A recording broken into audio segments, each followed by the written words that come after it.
Remark. Let alpha be a cyclic permutation of length k on an unempty set X. Then alpha can be expressed as a product of transposition A's. That is, alpha is equal to the product of the transposition such that the first transposition, the element of the first transposition is A1, A2 multiplied by the element of the second transposition is A1, A3. The element of the third transposition is A1, A4, and so on, and the element of the last transposition is A1 and AK. See lecture number 101, part number B.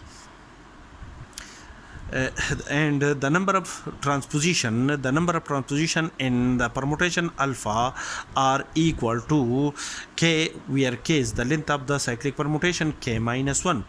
See lecture number 101 for this figure. If the number of transposition is denoted by m alpha, then in m alpha is the number of transposition in the cyclic permutation alpha, which is equal to k minus 1, where k is the length of the cyclic permutation alpha. Now if k minus 1 is an even number, then the permutation alpha is an even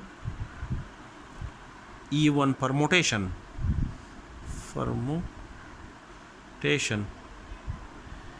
And if the number k minus 1 is an odd number, then the permutation alpha is an odd permutation.